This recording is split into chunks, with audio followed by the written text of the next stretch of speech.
Well, hello everyone. Good morning, good afternoon, good evening, wherever you are in the world. My name is Jason Levine, and thank you so much for joining me today on the Friday Masterclass, where today we're going to be talking about voice and vocal effects processing. I always solicit topic ideas from YouTube, from the Twitters, from Behance, and last week alone, I just had several people inquire on all of the aforementioned.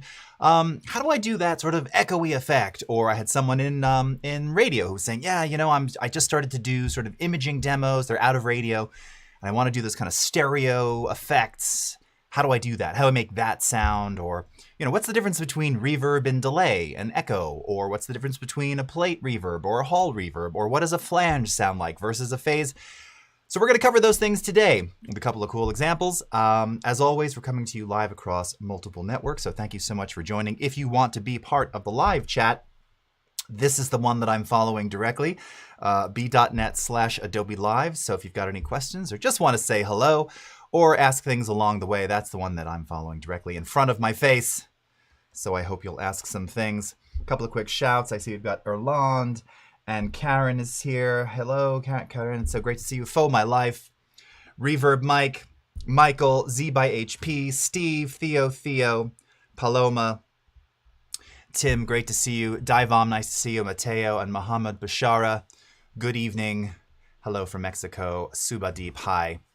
Great to see everybody. Okay, so why don't we go ahead and get started? Oh, and also, before I forget, I wanted to mention now two things. One, someone was commenting last week, where's my camera, on the stream that, I was showing some 5 tips for better video, and one of them was around color correction and balancing, and we were talking about like skin tone balancing, and someone in the chat commented that my skin tone looked like I was, foreshadowing the zombie apocalypse look or something. That's not verbatim what they said, but it was something like that. So I went back and I was like, oh, I'm looking a little washed out. I mean, it's the winter time and I'm in the desert, so I'm not getting my normal dose of sun here. But in any case, I've warmed up some of the face lights. So if you're seeing, I have a nice little sort of warm glow. Whomever you were who said that last week, you were right. Also, you may recall during the stream last week, I went to go access the remix feature in Premiere Pro, and was momentarily perplexed when I couldn't find it. And that's because, it's still in the Premiere Pro beta, which I've shown many times. So if you want to access Remix today, you can still access it via the Premiere Pro beta. It will be coming to the Premiere Pro release version, hopefully very, very soon. If you haven't checked it out, it's great. You can check out previous videos where I show you how to use it. Also, one last thing, been talking about that we're going to have some different types of masterclasses coming in the next couple of weeks, months ahead. And specifically, these are going to be around sort of me collaborating with other people internally and maybe some externally, some external partners and things to showcase to you other workflows and just other methods of doing things in video, audio, and animation. So that'll be starting, I think, in approximately 2 weeks. We just kind of worked out the lineup yesterday of guests and topics and partners. It's going to be really cool. And you're just going to get to see a different side of kind of the Adobe implementation of some of our things from just other voices, other faces. Love that. Love bringing new people on, showcasing, just different moods, opinions, and attitudes on how everybody uses this stuff. So you're going to want to stay tuned for that. Again, I think the first one we're going to have is with a guest will be February 11th. So mark your calendar or don't, whichever you prefer. And with that, let's go ahead and get into today's masterclass. All right, so let me just get back over to Audition here. So as always, I briefly just recorded a couple of quick little voice things here, and I pulled some background vocals for some of the other examples. But we're going to start with just a basic voiceover here. And this is kind of good to showcase or to illustrate reverb-based effects. Now, one of the things that I did here to showcase these different effects, we've talked about this a lot, is that rather than applying effects at the track level, okay, so we have our track effects here.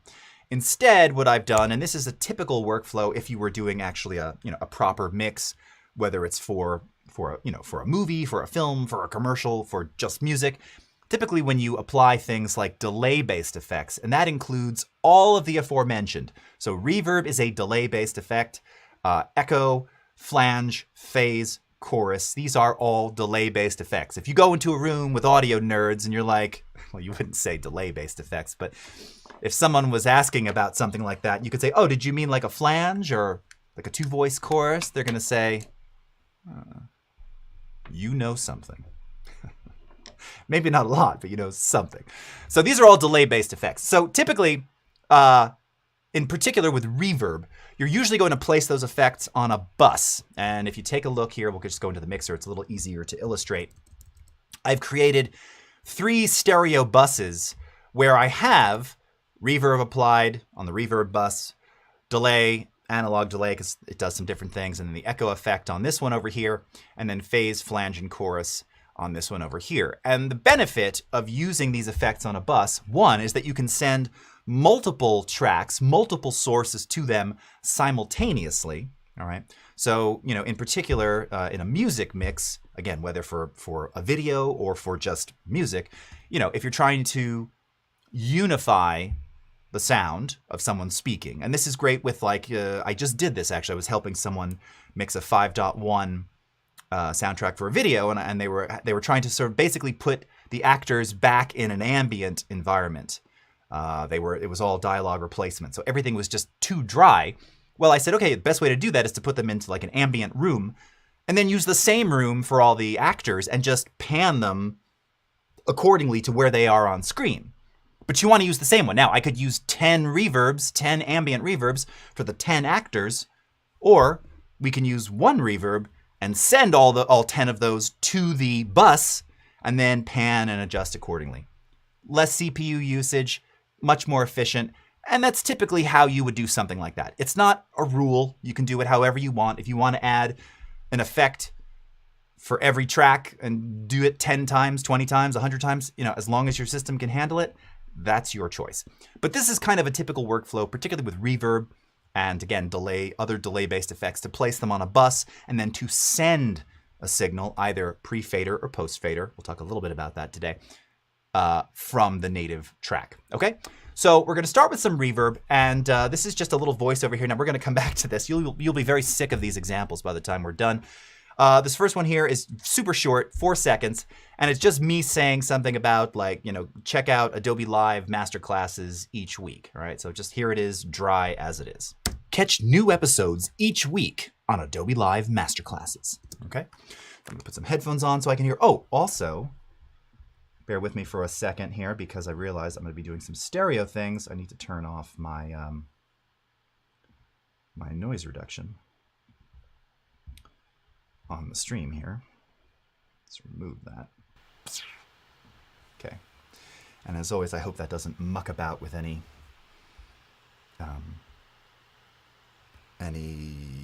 sync. That's the word I was looking for. Okay. So we're going to start with this voiceover. Let's investigate reverb. Okay. Now, again, this is a super short, this is the kind of thing you'd hear, again, like in a, you know, a little teaser in between videos. Catch new episodes each week on Adobe Live Masterclasses. All right.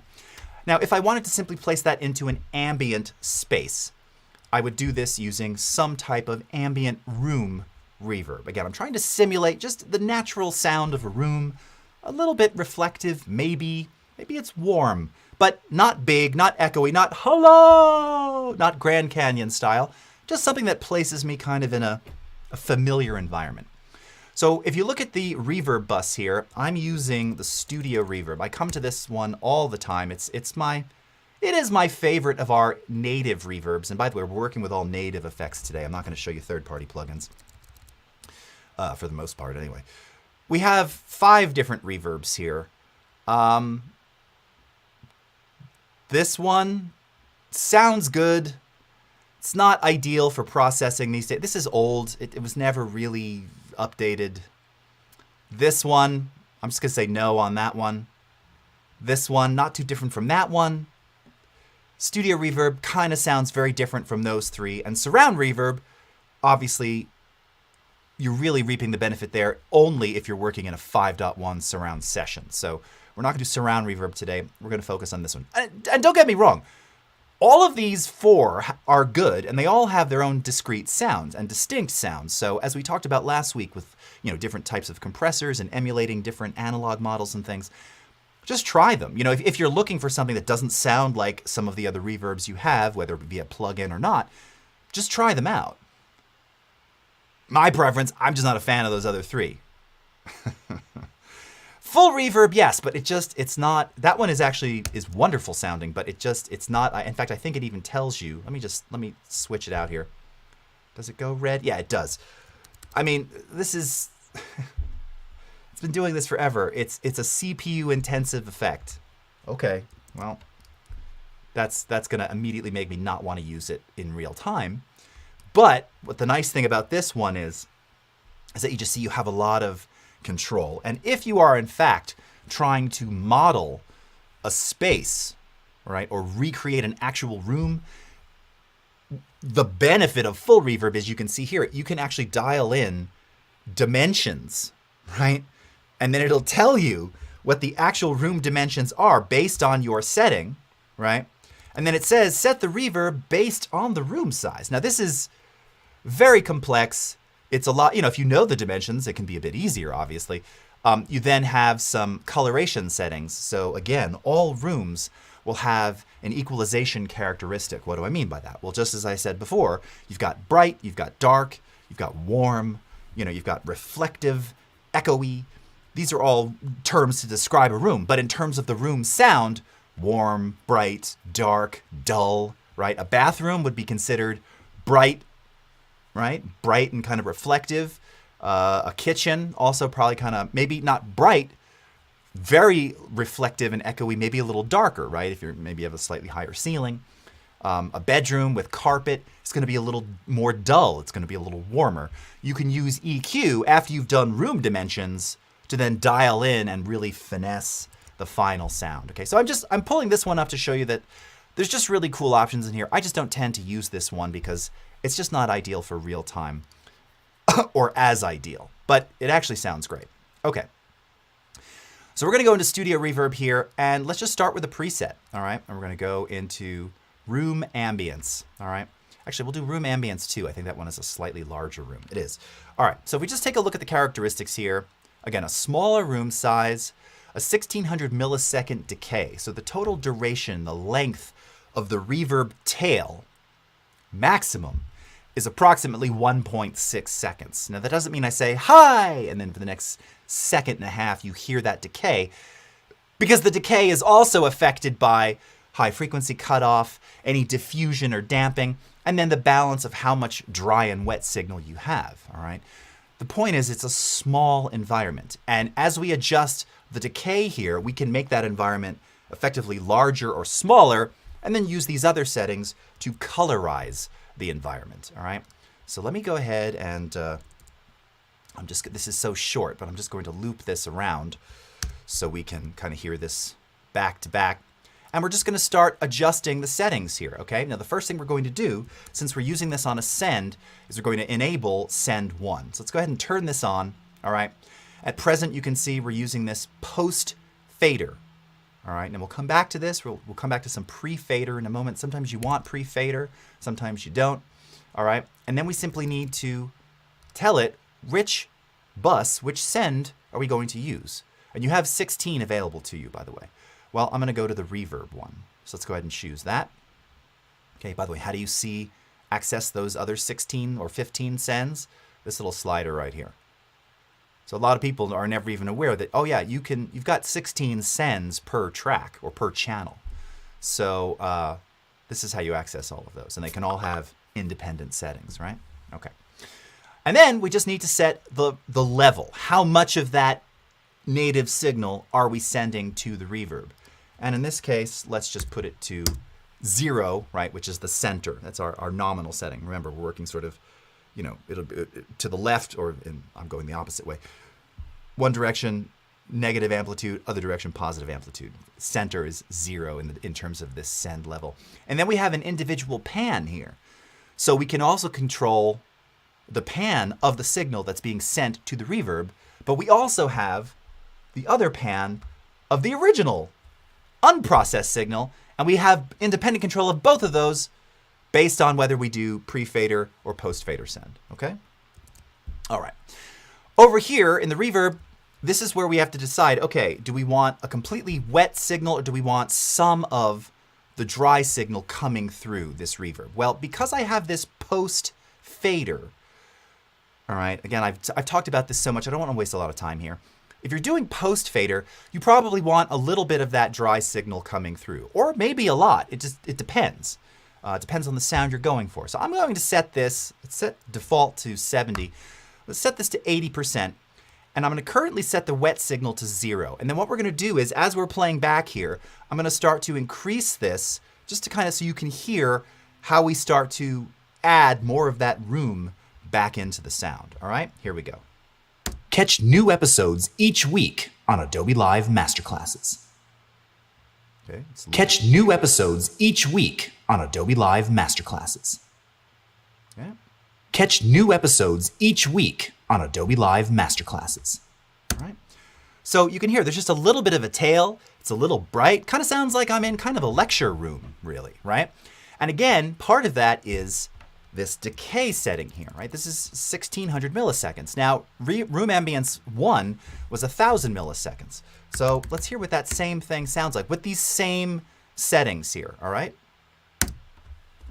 Catch new episodes each week on Adobe Live Masterclasses.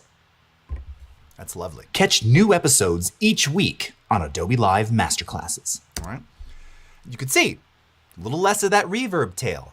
It somehow makes the voice sound a little bit more up front, but there's just a nice little bit of ambience behind it.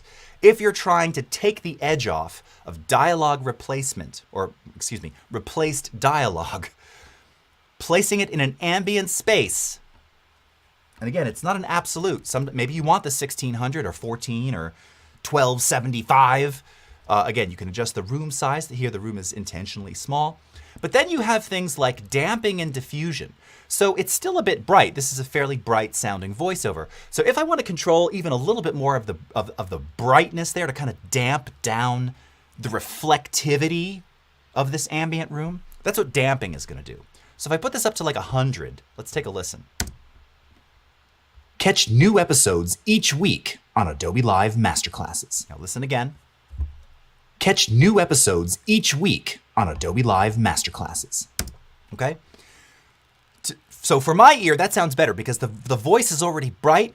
I'm basically damping whatever reflections and echo are in the room. I'm damping them to make them just a little warmer.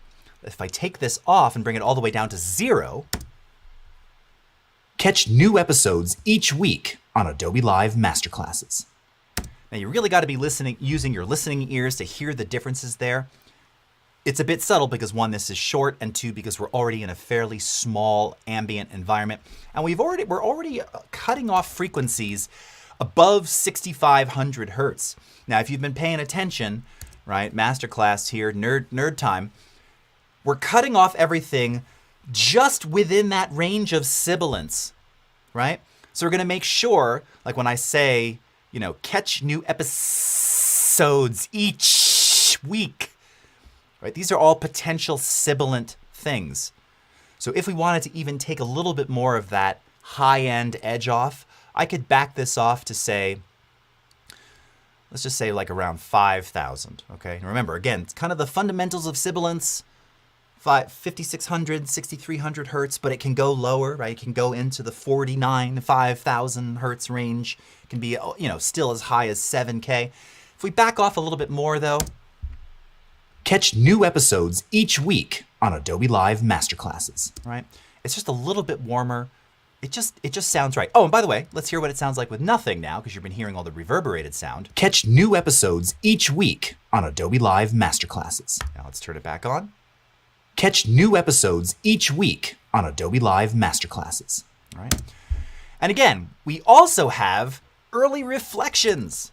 The early reflections are also giving us some of those bright reflections that create this 1000 millisecond decay. So if we back those off, we can kind of soften and take some of that edge off even more. If you're sitting here listening and going, God, there's so many settings, they all seem to do the same thing. What? Yes, there are many. and it takes a long time to really play and get the sound you want. But that's what makes this effect great, is that there's so much flexibility, right? Now you might say, well, what's a good starting point? Well, the preset, right? Preset's a good starting point. Here's the thing. Once you dial in your setting, so let's say this is my Adobe Live ambient sound. Whenever I do a voiceover, I want to stick this effect on there. Best thing to do, save it as a preset, right? So we're going to do just that. We'll call this Room Ambience 3 Adobe Live. Now I have officially made a preset that I can recall and use again, okay? Pretty cool. All right, so that's ambient reverb, right? A little bit reflective, a little bit bright. Now, taking that same thing, sometimes we're using reverb for effect, right? For dramatic effect. Maybe we want, this whole thing to sound like I'm in a huge, great hall. You saw that was the preset I just chose there, all right? Now, if I'm going to do something like that, where I want a little bit more control over the reverb itself, how much of that reverberated signal is happening, that's where I'm going to be tempted to use or change this post-fader to pre-fader. So what this means when it's in pre-fader mode, again, talked about this a lot, is that we're sending this voiceover to the reverb before the fader, which means that you will always have control over the dry original signal with the fader and then the reverberated signal here. They are completely independent when you use pre-fader. Now this is particularly useful if you're trying to create sort of, again, visual sound effects like, hello! You want to like tail off the reverb and sort of control how it flows in and out of the mix. You want to do that pre-fader. Here's what I mean. So we're going to change a couple settings in the studio reverb as well. Now I chose the Great Hall preset here. You get a lot of explanation on how to use reverbs. If you're doing pre-fader, which means you're always going to have the dry original signal controllable via its original track fader, you do not want any dry signal in the reverb output. Does that make sense? Because then you're doubling the dry signal. I don't want that. I just want the wet signal.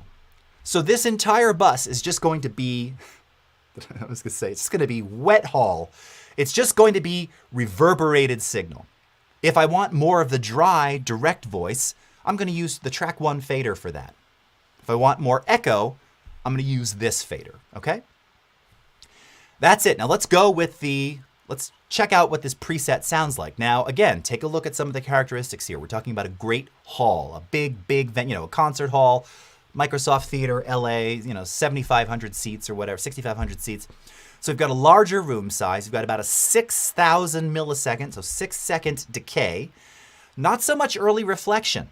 That's because halls tend to not have a lot of early reflection. They tend to be not super bright and reflective. It's the decay, the reverb tail that kind of gives it its warmth and tends to make classical concert halls so ideal. You've got a lot of wood paneling and things for acoustic transmission, right?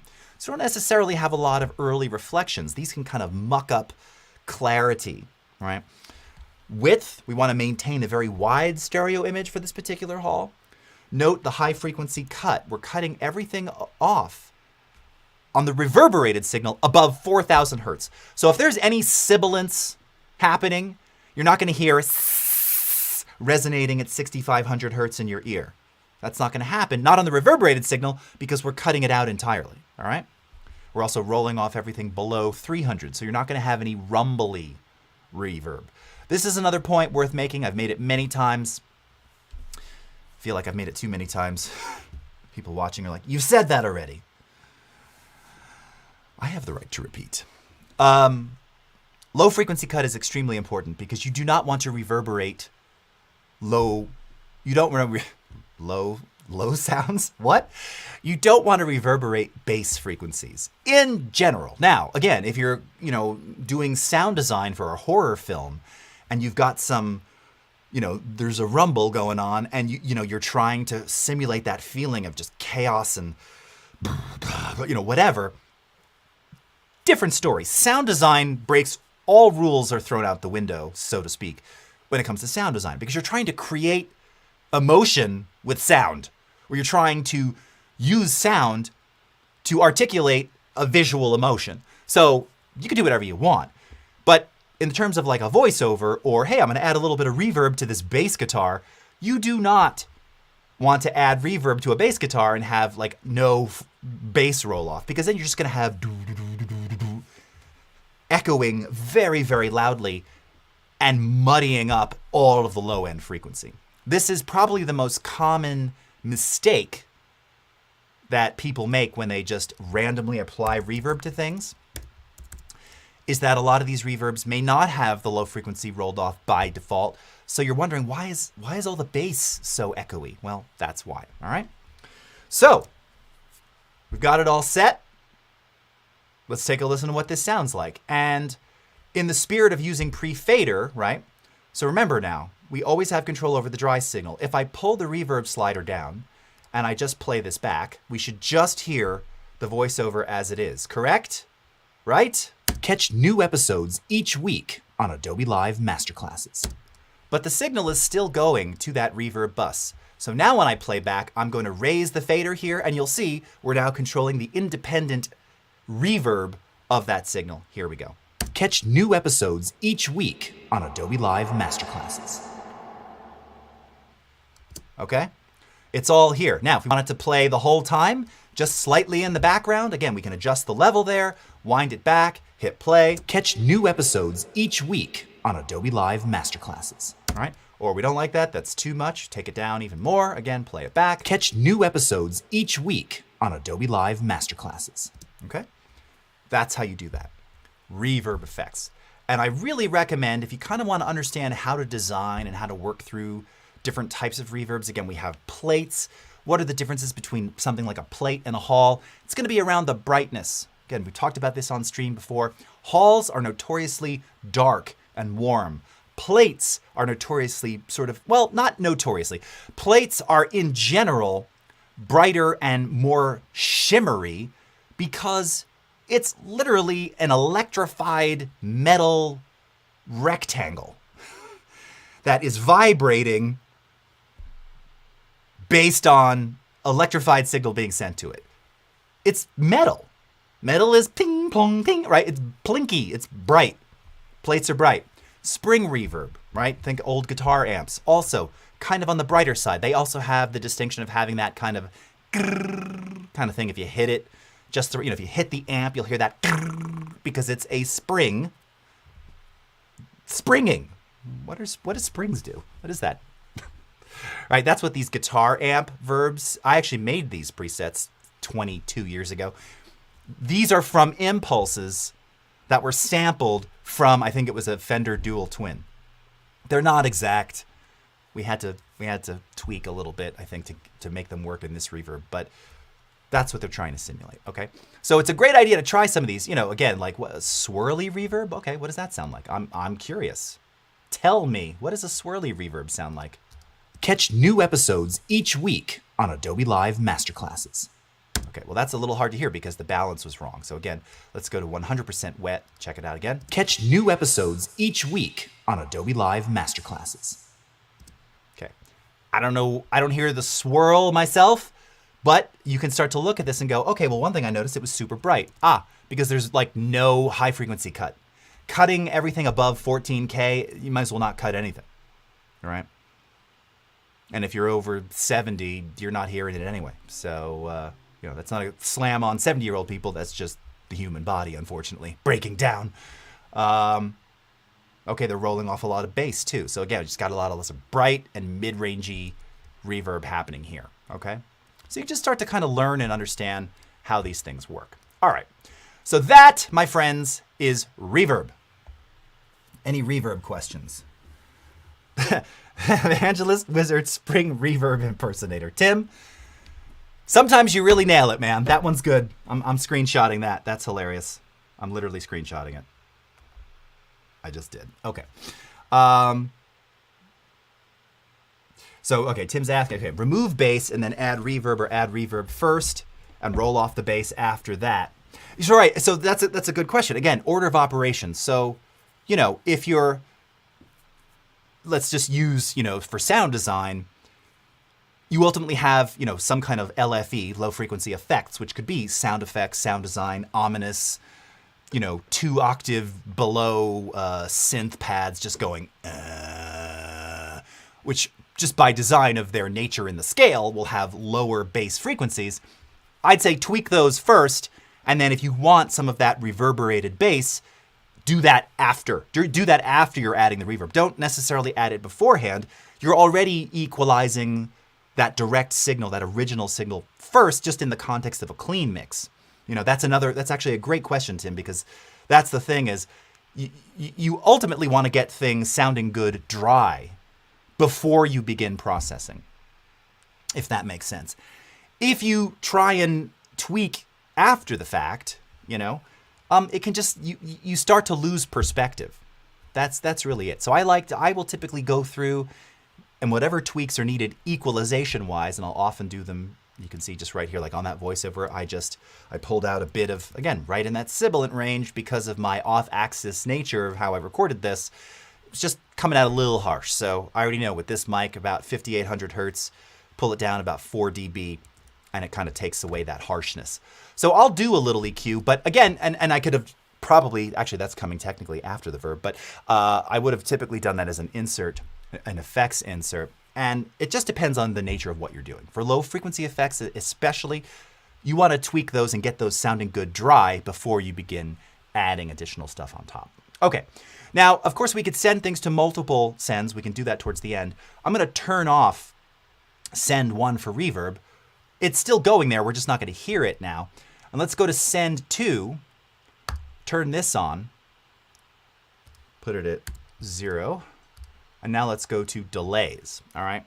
And we're going to start with just one of the most common things using the standard delay effect. Now, again, if we go into delay and echo, we have 3. I'll be showcasing the 3 here, starting with traditional delay. And I pulled this one up because this is actually directly related to what this person was asking me, is how do I create this kind of very wide, broad sound of my voice in like sort of stereo, but with a mono signal. And I've shown you on stream before. Now, if you want to do it kind of old school, one way to do that is just to duplicate this track, place it on another track, pan each left and right, and then slide them apart by about 50-55 milliseconds. And it's going to create this very wide sound. Now, it's the same signal, right? If you really want to get us an extremely wide and slightly variable sound, I'd say just double it, say it twice. But you could also just do this natively with the effect. Here's what I'm talking about. So, and that's why it works for this particular voiceover example. Here's our dry signal. Catch new episodes each week on Adobe Live Masterclasses. All right. Oh, what's that? Holy, Diane Wilson. Oh, very nice. Thanks, Diane. Kevin Monahan. I love delay.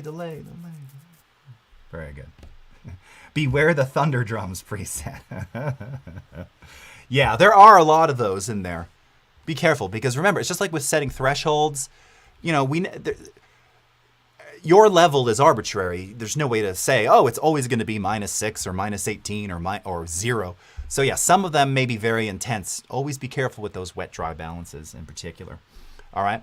So our dry signal, mono. Catch new episodes each week on Adobe Live Masterclasses. Right. Now let's say we want the original, the first part of the original. We want the first half of this to be, catch live, and then we want, on Adobe Live Masterclasses. Adobe Live Masterclasses. We want it to turn on right there. All right. If I just turn on the effect now, again, we're sending everything over there. All right. And if we just play this back, let's play the whole thing. Catch new episodes each week on Adobe Live Masterclasses. All right. That's that very common, since the 70s, early 80s, and well into the 90s, imaging effect.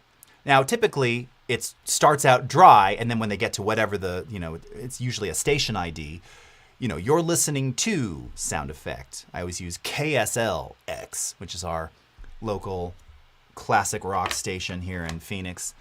So typically it'll be, keep listening to mono, dry, KSL, X, stereo. To do that here, we're going to use a little automation. So we're going to get a little bit complex here. Over in our automation lane, we're going to twirl this down, okay? And you see you've got some options here to show envelopes. What are we showing envelopes for? Well, I want the envelope for the rack, for the send 1 output, send 2 output power. Because essentially I want to turn the effect on, but only in the second half of this voiceover. So we can automate when that effect kicks in with any effect that we apply here, all right? So I'm going to automate the power of that. And when I do that, you'll see that we've got this nice little purple line here, okay? Now, at the top of it, the top means it's on. So we actually want it off. We want to reverse this. So I'm going to take this little doohickey right there. Let's create another keyframe. By the way, I'm just clicking. And let's just drag it down, okay? So what this is now doing, if we take a look, if you're following along diligently, remember this is the power. So the power is off. We can see that here with our little tooltip. Is it showing me off? Tooltip? Off. There you go. And then it's going to turn on right here. All right? So let's listen to that. Catch new episodes each week on Adobe Live Masterclasses. Okay? It's not rocket science, not my most brilliant image model there either. That should also be cut out, that little section. A little too much time going on there. But you get the idea. Catch new episodes each week on Adobe Live Masterclasses. Okay? Now, again, if you want it tighter, not quite as echoey, maybe slightly more phasey, chorusy, if we drop these, I'm going to do the right delay. Let's do this around 55, and this one around 43-ish. This is now going to sound slightly more chorusy. Catch new episodes each week on Adobe Live Masterclasses. All right? Super fast slap back. Again, as you decrease the time, all right, and I always use slightly more on one side. On Adobe Live Masterclasses. On Adobe Live Masterclasses. Now we're not quite getting that stereo slap because, again, it's just super, super short. Opposite of that, of course, if you want to double up on those times and make it slightly more echoey. By the way, these are single echoes. We'll get to repeat echoes that, as Kevin was describing before. On Adobe Live Masterclasses. On Adobe Live Masterclasses. Okay? On Adobe Live Masterclasses. So we're delaying the left side by 50 milliseconds, the right side by twice that, which is why you're getting that longer delay on the right side, okay? Great opportunity here to mess about with presets, okay? Dueling Drunk Drummers. On Adobe Live Masterclasses. On Adobe Live Masterclasses. Now, you might be wondering, why am I hearing delay before I get there? Each week on Adobe Live Masterclasses. That's because we do something a little sneaky here. We allow you to use negative delay time, which effectively acts like a pre-delay, which some of your reverbs will have too. This is great because you can effectively implement a delayed signal of what's coming before it happens. So this is great for sound design. A lot of cool things. This is so simple. It's such a simple effect, but there's actually a lot of control here. Now you might ask, how come we're not using 100% wet? You can. The delays can get very, very intense. So this is really an area where you want to be very careful about the balances of that wet and dry. You saw before when I was doing my little example, I had them set the same to 75%. So the echoes were the same amplitude, all right? Again, you can offset them to create slightly different stereotype effects. But at its basic level, this effect just does, you know, fun, cool stuff. And if you're doing, like, again, imaging type things, and you just need a single delay, a single slap, that's what that one's for. Now, if you're looking to do multiple tape style subsequent echoed delays, I recommend using the analog delay effect. Now, the analog delay effect has 3 modes. It has tape mode, tube-based tape machine mode, and then analog. Analog is the best sounding one. There's no other way to put it, actually. Try out the other 2. This is the best sounding one. Analog sounds analog. If you've ever listened to an analog delay, If you've ever listened to an analog tape delay, is there other? I guess there's digital tape, sure. This one, I love it. I use this effect all the time because it really sounds very analog. Now, there are third-party, plugins that have tape delays that are actual emulations from tape machines, like an Echoplex or a Roland Studio Echo, or any other number of old-school analog non-tape-based solid-state delays. And they'll do things like they'll have, you can add in tape hiss or noise or DC offset or something like that. This isn't doing that. What this does have, though, is it has feedback. So this is the number of delays. So remember, the delay effect is just one. It's one delay. Hi, hi. Hey, hey. Hello, hello. Feedback now lets you add infinite delays, and as it feeds back, based on the trash setting, trash is, again, emulating in the analog domain and in the tape domain, with each subsequent echo, it loses fidelity. So it gets progressively darker and also slightly less intelligible. The trash setting.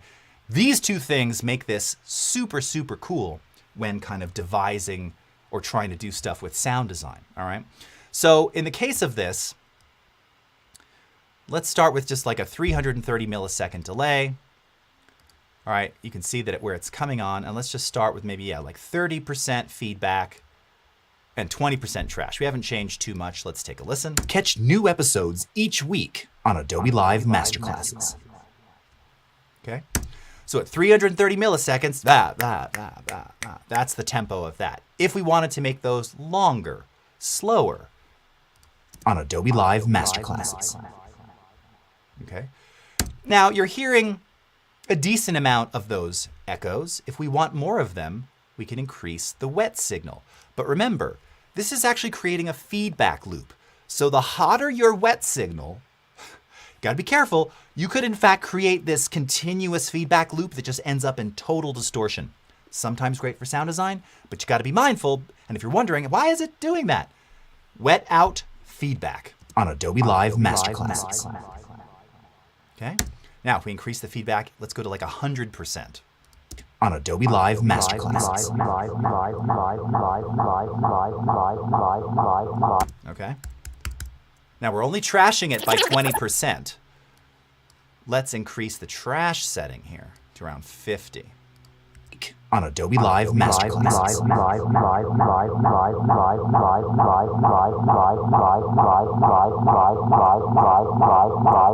Right? And let's do these a little bit faster now, but increasing the feedback. Let's put that wet signal out. Just balance it down. It's getting a little loud here. Let's take a listen to this. Week on Adobe Live Masterclasses. Right? That's that effect. I used to use that for effect a lot when I would do like audio transitions and things. By the way, if I were going to use this, I would use it like right at the end, right? Live Masterclass. Masterclass. Masterclass. Masterclass. So I'm just going to move where this turns on.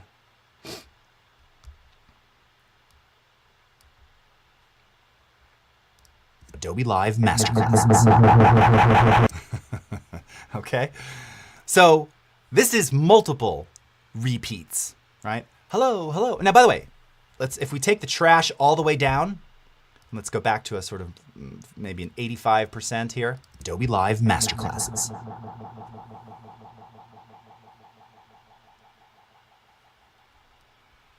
It'll kind of dissipate into silence eventually. So it's always a balancing act. Wet, feedback, and trash. But that's how you can create some really, really cool sound design effects just with this one thing. And that distortion that's happening, as someone who used to do this and still does via his Studer Revox A77 tape delay, it's pretty darn authentic. It sounds very, very real, and it sounds great. All right, the last one in terms of delay, proper delay, named delay that we're going to showcase here is the echo effect. Now this one, again, we're just going to kind of touch upon some of the presets here. We don't need to go through all the settings. I think you get the idea around delay. The main difference here is that this will also offer multiple delays, but it also offers what's known as sort of ping-ponging or echo bouncing, right? So you can have the left and right, hello, hello, hello, hello, hello, doing the same thing. That would be locking the left and right. Or if you have them bounce, hello, hello, hello, hello, kind of between the ears, all right? So if we go to something, let's just see, what have we got in here? So here's like an analog. I wonder if the analog one has it. Let's see what that sounds like. Curious. On Adobe Live Masterclass.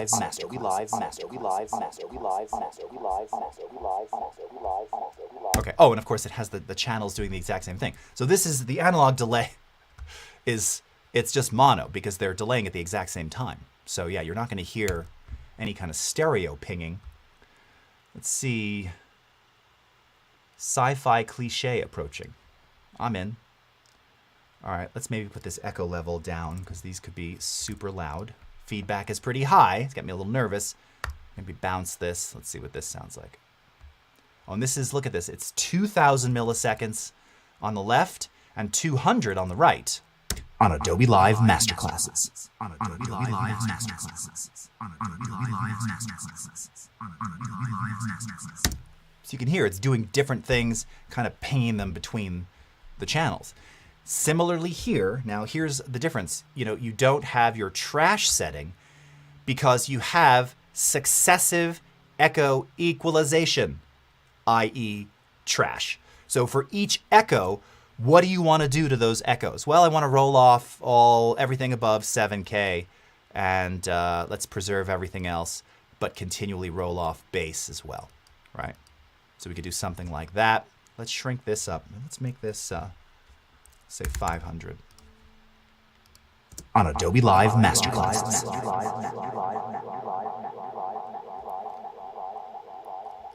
So do you hear the echoes now? They're mid-rangey. There's no bass, there's no high end, and they're getting progressively kind of more mid-rangey and dirty.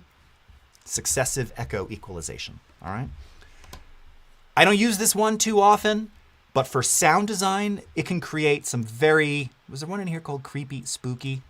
What does this sound like? Is this the one I used before? On Adobe Live Masterclasses. Yeah, that's nothing fancy, but you can do some cool effects with this. Okay. All right, let's see what we got here. Infinite tape loops could put a hole in the space-time continuum. True. In the 80s, in college radio, we used to use the board and reel-to-reel recorders to get our feedback delays going and made literal tape loops. Yep, I mean, right there with you, man. Constantly. Very, very good.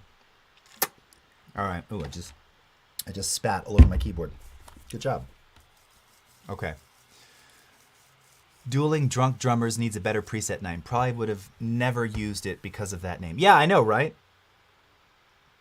I've never used Cardboard Kick Drum for that reason. Okay. All right. We got 7 minutes here. I'm always like at the 7-minute mark here. All right. So those are delays. So once again, let's turn off send to, and now let's get into phase, flange, and chorus. All right. Am I forgetting anything? Yeah, there was some here that I didn't really get to. Okay. Let's do these background vocals. Let's go to some vocals here. All right. So these are from, you've heard these before. These are some of the high background vocals from Fear the Q-Tip.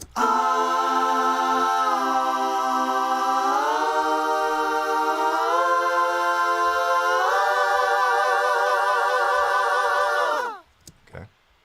All right. And we want to place these in a kind of phased environment. All right. What does a phaser sound like? Let's go ahead and enable this.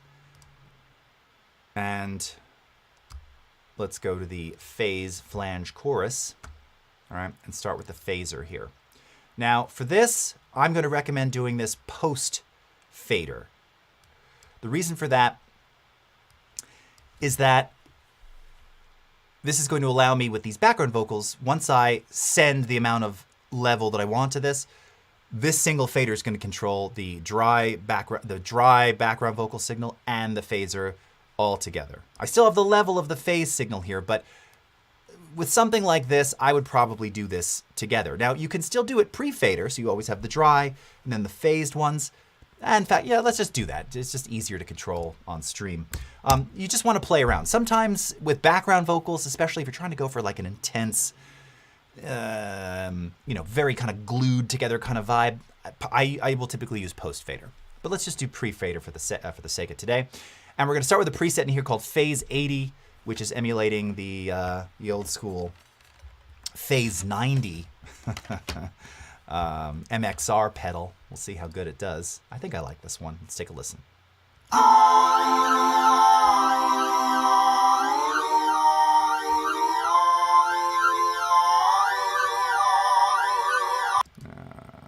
don't love it. What's this Jace 1, 2, 3, 4? Nope, not like that either. Let's try Shimmer Phase. Let's see what we like.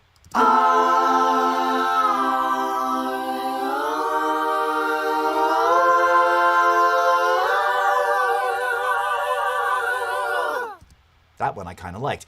And you can hear that the modulation, there's the modulation of that phase cycle.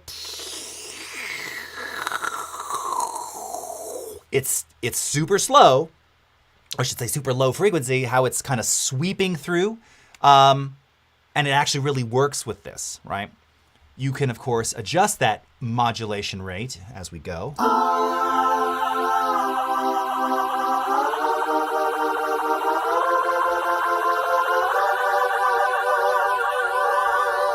All right, so a slow mod really works for this. And similarly, the phase differential here.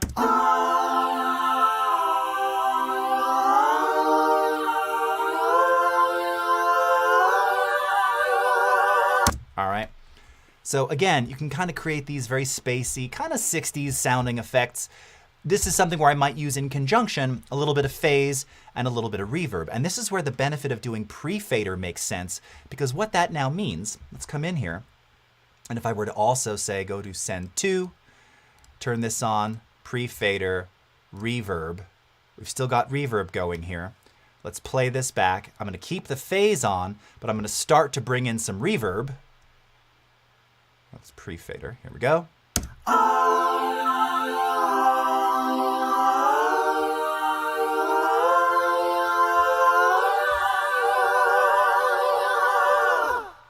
right. And I might even want the Great Hall for this, not the swirly one. So we get something like this. Ugh, running out of time.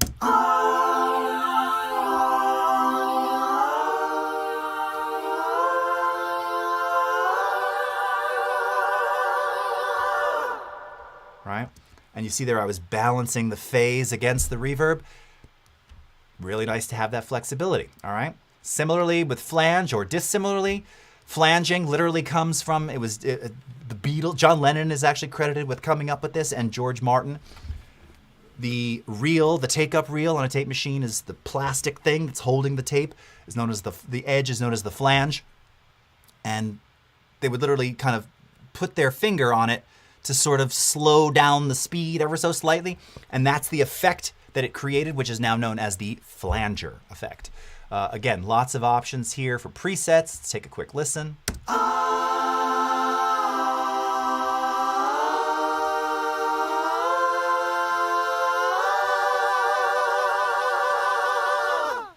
This one I love. Again, similar settings to the phaser as well. You see modulation rate, stereo phasing, feedback.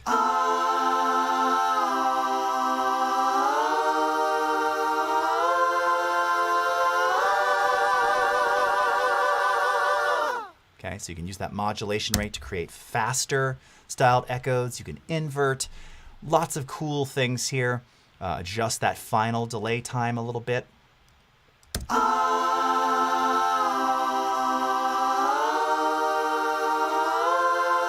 I love that. All right, maybe add a little bit more reverb back in there now, and then balance these out to see what they sound like.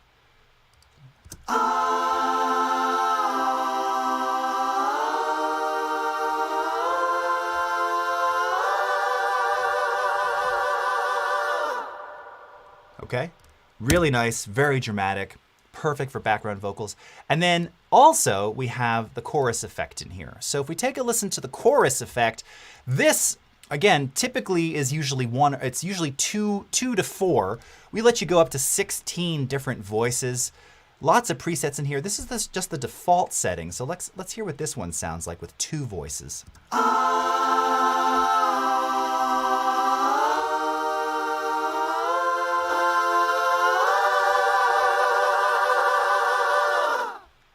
kind of getting this weird thing, and I see that. Fairly high modulation right there. I don't love that. Let's try an acoustic duet. Yeah, 10 milliseconds. This sounds about right. Super slow. You can see the lower your delay rate here, again, that phase pattern is going to be significantly slower. It's going to work nicely with vocals. Slow modulation rate as well.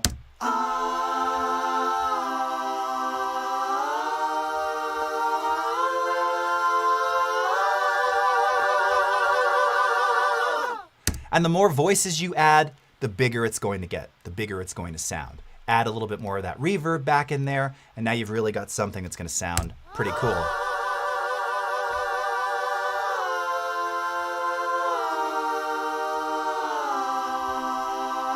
And you've got some backwards as well. But my friends, that's all the time we have. Thank you so much for watching. We've got the Illustrator Daily Creative Challenge coming up next. Stick around for that. Until next time, have a great rest of your morning, afternoon, evening, wherever you are in the world, and we'll see you again next time. Take care, everybody. Bye-bye.